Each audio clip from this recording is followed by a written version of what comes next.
কালকে পরীক্ষা দিয়ে বাসায় এসে হয়তো আর কখনো স্কুল ব্যাগটা শুয়ে দেখা হবে না। বলা হবে না, কই রে তুই স্কুলে যাবি না? তুই না গেলে আমি আর স্কুলে যাব না রে। আজ ইংলিশ স্যারের বাড়ির কাজটা করতে পারিনি। ইংলিশ ক্লাসটা লুকিয়ে কাটাতে হবে।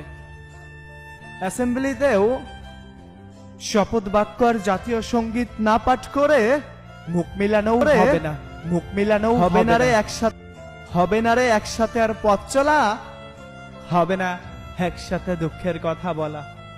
জীবনে ঘটে যাওয়া ঘটনাগুলো বন্ধুদের সাথে না বললে না কেমন যেন অসম্পূর্ণই থেকে যায় গল্পগুলো।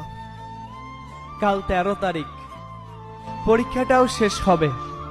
কিছু বন্ধুকে বলবো ইনশাল্লাহ আবার দেখা হবে, কিন্তু কবে দেখা হবে সেটাও জানি না।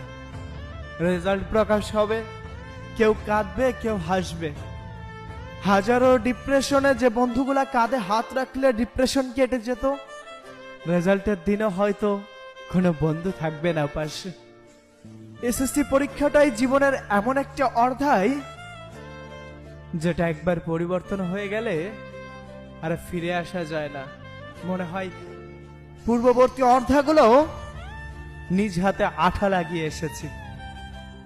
হয়তো বাস্তবতার সাথে ধাক্কা খেয়ে একদিন বলবো, ভালো তো ছিল ওই শৈশব জীবন, যখন সকাল 9টা বাজলে স্কুল ব্যাগটা কাঁধে নিয়ে বন্ধুকে একটা কল দিয়ে কইতাম, তুই আজ স্কুলে যাবি না? সেই স্কুলে না গেলে আমিও যাইতাম না। আম্মুর বকুনি আব্বুর পিটুনির ভয়ে সারাদিন বাহিরে কাটাইতাম। আর অবশেষে বাসায় এসে বলতাম ক্লাস করে এসেছি, আম্মু অনেক টায়ার্ড, খাইতে দাও। নবাব রাজত্ব শেষ হয়ে যায়। কেউ কর্মজীবনে ঢুকে যায় তো কেউ বাস্তব জীবনে।